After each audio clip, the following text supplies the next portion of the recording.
नमस्कार दोस्तों, मेरे चैनल पर आपका बहुत बहुत स्वागत है दोस्तों। आज हम बात करेंगे इतिहास के एक ऐसे राजा की दोस्तों, जो असुर कुल का होते हुए भी महान दानी और महान न्यायप्रिय राजा था दोस्तों आज हम बात करेंगे प्रहलाद के पुत्र विरोचन के पुत्र बलि की, राजा बलि, जिन्होंने दान में अपना सब कुछ दे दिया था। दान लेने के लिए खुद भगवान को नीचे आना पड़ा था दोस्तों एक बात, जब उनकी चर्चा इतनी फैली कि वो इतने महान दानी हैं, इतने महान योद्धा हैं, इतने न्यायप्रिय हैं, तो देवताओं को बहुत चिंता हुई।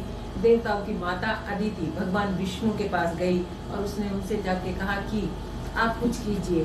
और इनकी जो इतनी चर्चा और इतनी ख्याति फैल गई है कि मेरे पुत्रों को डर लगने लगा है। तब भगवान विष्णु ने उन्हें आश्वासन दिया कि मैं भविष्य में इसका कुछ उपाय करूंगा। तब भगवान विष्णु ने माता अदिति के गर्भ से जन्म लिया और वामन अवतार में, बहुत बोने थे वो।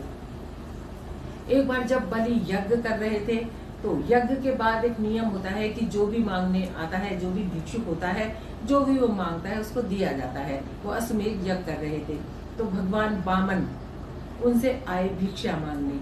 जैसे वो अंदर घुसे, छोटे से थे वो करके, पर उनके मुखमंडल पर बहुत ज्यादा तेज था। तो भगवान जब अंदर घुसे तो बलि खड़े हुए और उनका स्वागत किया। बोले क्या चाहिए आपको, बताइए, सारा राज महल जो भी आप कहें वो मैं दे दूंगा। भगवान मुस्कुराए और बोले मुझे कुछ नहीं चाहिए, मुझे बस 3 पग जमीन चाहिए, जो मैं अपनी पूजा के और आराम से बैठकर जहाँ मैं अपनी पूजा पाठ कर सकूं। तो उनके जो गुरु थे शुक्राचार्य, वो सब समझ गए कि ये भगवान है और ये सब कुछ छीनने आए हैं। तो उन्होंने बलि से कहा कि नहीं, कुछ मत देना, ये तुम्हारा सब कुछ छीनने आए हैं। लेकिन बलि ने कहा कि मुझे मेरे दादा ने यही सिखाया है कि हमारे यहाँ कोई याचक आए तो उसे कभी खाली मत भेजो, और जो वचन है उसे कभी भूलो मत। तो मैंने इन्हें भिक्षा देने का वचन दिया है तो मैं अवश्य दूंगा। तो जैसे ही उन्होंने संकल्प का जल छोड़ा, आप सब जानते हैं कि भिक्षा देने से या कुछ भी चीज हम किसी को संकल्प करके देते हैं जब भी वो मान्य होती है। ये ब्राह्मणों में और या किसी भी पूजा पाठ में ये माना जाता है। जैसे ही उन्होंने संकल्प का जल छोड़ा, वैसे ही भगवान बड़े होते चले गए।